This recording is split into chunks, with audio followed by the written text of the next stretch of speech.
Start करते हैं आज का टॉपिक कॉम्प्लेक्स एनालिसिस से। टॉपिक है हमारा एक्सपोनेंट ऑफ कन्वर्जेंस। तो देखते हैं एक्सपोनेंट ऑफ कन्वर्जेंस क्या होता है। Let Zn be a arbitrary sequence of non zero complex number with mod of Z1 is less than equals to mod of Z2 is less than equals to and continue less than equals to mod of Zn tending to infinite as n tending to infinite.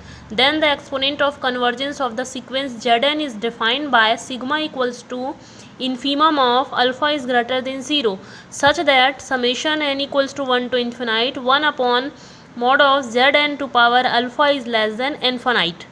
Zn कोई arbitrary sequence दिया गया है non zero complex numbers का, जो इस restriction के साथ में है कि सभी इस प्रकार से एक ऑर्डर में अरेंज हैं।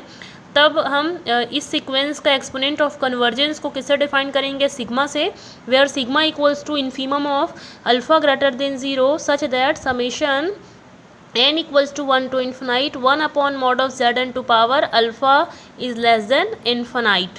तब हम सिग्मा को क्या बोलेंगे, एक्सपोनेंट ऑफ कन्वर्जेंस बोलेंगे, जो इस प्रकार से डिफाइन किया गया है।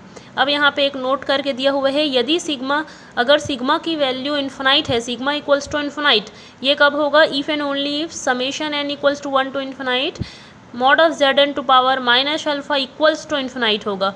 मतलब ये जो सीरीज़ यहाँ पे दिया गया है इसकी वैल्यू इक्वल्स टू इन्फिनाइट होगा, तभी सिग्मा इक्वल्स टू इन्फिनाइट होगा। सिमिलरली नेक्स्ट कंडीशन क्या दिया है, सिग्मा इक्वल्स टू 0 होगा if and only if summation n equals to 1 to infinite mod of Zn to power minus alpha is less than infinite. तो second condition क्या कहते हैं कि यदि सिग्मा की वैल्यू 0 होगी, कब होगी, जब दिया गया सीरीज़ लेस देन इन्फिनाइट होगा। यहाँ पे जब वो इक्वल्स टू इन्फिनाइट था, सिग्मा इक्वल्स टू इन्फिनाइट था, तो r पॉजिटिव था, और सिग्मा इक्वल्स टू 0 पर भी r क्या दिया हुआ है, ग्रेटर देन 0 दिया गया है। तो इस प्रकार से यहाँ से दो कंडीशन अराइव होंगे, एक इक्वल्स टू इन्फिनाइट के लिए, एक लेस देन इन्फिनाइट के लिए। तो ये कहलाता है एक्सपोनेंट ऑफ कन्वर्जेंस। एक एग्जांपल के थ्रू इसको समझते हैं। एग्जांपल यहाँ पे Zn equals to 2 to power n लिया गया है। देन अब इसको हम इस सीरीज़ में इस प्रकार से डिफाइन करेंगे, तो ये क्या हो जाएगा, summation n equals to 1 to infinite 1 upon 2 to power n to power alpha. Zn equals to 2 to power n दिए है, यहाँ सब्स्टिट्यूट कर दिए। इसको जब हम सॉल्व करेंगे, समेशन की रेंज को अप्लाई करेंगे, तो हमको क्या मिलने वाला है, लेस देन इन्फिनाइट मिलने वाला है। दिस मीन्स दैट जो हमारे सीरीज़ की वैल्यू है वो क्या मिल रही है, लेस देन इन्फिनाइट मिल रही है। तो जब सीरीज़ लेस देन इन्फिनाइट होता है तो बाय द डेफिनेशन सिग्मा की वैल्यू क्या होगी, 0 होगी। इसका मतलब इस दिए गए सीक्वेंस का एक्सपोनेंट ऑफ कन्वर्जेंस सिग्मा की वैल्यू कितनी हो रही है, 0 हो रही है। ठीक है, अब देखते हैं एक थ्योरम इससे रिलेटेड। थ्योरम का स्टेटमेंट है, if f of z is an entire function of order rho and exponent of convergence is sigma then rho is less than equals to sigma। ये हमको दिखाना है। मतलब एंटायर फंक्शन का एक ऑर्डर दिया गया है जिसको रो से डिनोट किया जाता है, और एक्सपोनेंट ऑफ कन्वर्जेंस दिया गया है जिसको सिग्मा से डिनोट किया गया है। Then we have to show that sigma is less than equals to rho. तब हमको दिखाना है कि exponent of convergence always less than और इक्वल्स टू होता है एंटायर फंक्शन के ऑर्डर के।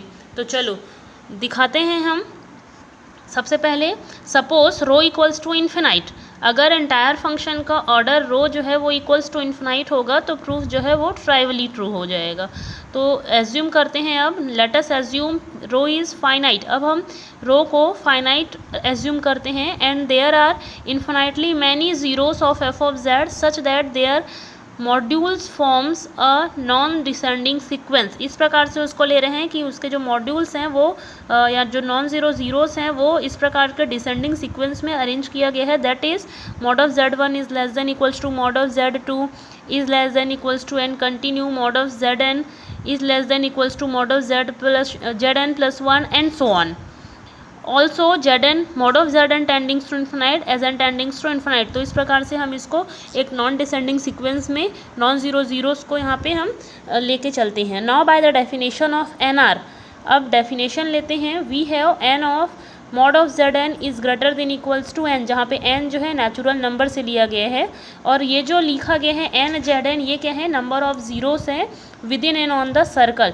यहाँ पे जो n Zn लिया गया है ये क्या है, नॉन ज़ीरो ज़ीरोस का सीक्वेंस है, जो कि कहाँ लिया गया है, within n on the radius mod of Zn equals to Rn पर इसको लिया गया है।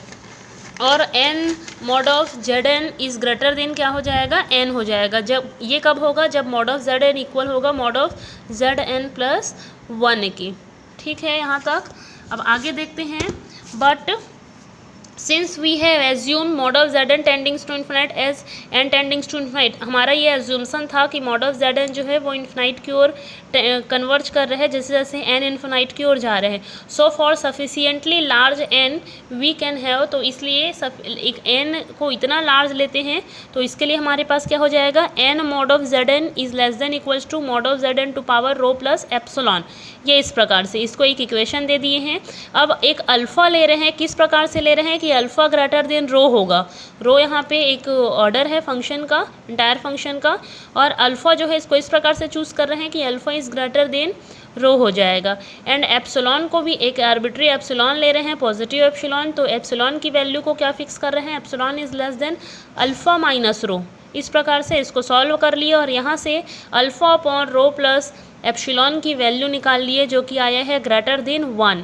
तो इक्वेशन 1 और इक्वेशन 2 से हम अब इनकी वैल्यूज़ को यहाँ पे सब्स्टिट्यूट करेंगे तो क्या हो जाएगा, ये n is less than equals to mod of Zn to power rho plus epsilon. ये देखो n यहाँ पे इक्वेशन 1 में आया है, n into mod of Zn is greater than equals to n, तो n यहाँ से मिला और ये जो है Zn to power rho plus epsilon ये वही लिखा गया है। तो किसी सफिशिएंटली लार्ज के लिए तो इसको हम इस प्रकार से भी लिख सकते हैं, mod of Zn to power rho plus epsilon is greater than equals to n, ये इस प्रकार से।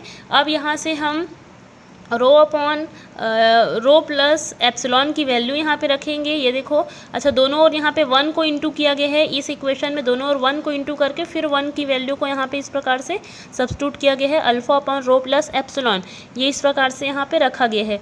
तो हमको क्या मिलेगा, रो प्लस एप्सिलॉन कैंसिल हो गया तो हमारे पास इस टाइप का फॉर्मेट मिलेगा। इसको हम फ्रैक्शन के फॉर्म पर डिफाइन कर लिए, तो ये ऐसा। ठीक है, अब आगे देखते हैं, summation n equals to 1 to infinite ये हमको मिल रहा है। हम यहाँ पे इनइक्वलिटी को फिर से चेंज कर दिए और ये एक इक्वेशन मिल गया। अब आगे अप्लाई करते हैं पी सीरीज टेस्ट को, पी टेस्ट को यहाँ पे अप्लाई करते हैं। तो जैसे ही हम पी टेस्ट से देखते हैं तो ये जो हमारा सीरीज़ है 1 upon n to power alpha upon rho plus epsilon, तो ये हमको क्या मिल रहा है, कन्वर्जेंस मिल रहा है। अब ये कन्वर्जेंट है मतलब ये जो सीरीज़ है ये क्या हो जाएगा, टोटली कन्वर्जेंट हो जाएगा। कन्वर्जेंट होगा मतलब लेस देन इन्फिनाइट होगा। तो इक्वेशन 3 से 1 upon Zn to power alpha, 1 upon mod of Zn to power alpha is less than क्या मिल गया, इन्फिनाइट मिल गया। जबकि अल्फ़ा को किस प्रकार से लिया गया था, alpha is greater than rho लिया गया था। अब अप्लाई करते हैं डेफिनेशन को, कन्वर्जेंट ऑफ एक्सपोनेंट के डेफिनेशन को अप्लाई करते हैं, जहाँ पे सिग्मा इक्वल्स टू होता है infimum of alpha is greater than 0 such that summation n equals to 1 to infinite 1 upon mod of Zn to power alpha is less than infinite. इस प्रकार से अब हम एक्सपोनेंट ऑफ कन्वर्जेंस के definition को apply करते हैं। तो यहाँ से हमको क्या मिलेगा, sigma is less than equals to alpha मिलेगा, क्योंकि ये कंडीशन हम यहाँ पे इक्वेशन नंबर 4 पे ला चुके हैं कि ये कन्वर्जेंट कर रहा है, तो हमको इस प्रकार से मिलेगा। लेकिन ये जो इक्वेशन 4 है वो होल्ड कर रहे हैं किसके लिए, अल्फ़ा ग्रेटर देन रो के लिए। ये जो हमारा इक्वेशन नंबर 4 मिल रहा है जहाँ पे लेस देन इन्फिनाइट मिल रहा है, ये किसके लिए होल्ड कर रहा है, अल्फ़ा ग्रेटर देन रो के लिए। तो इक्वेशन 5 और इस इक्वेशन को कंबाइन करेंगे या दोनों से क्या इम्प्लाई करेगा, sigma is less than equals to rho मिलेगा। और यही हमको दिखाना था। This completes the proof of the theorem.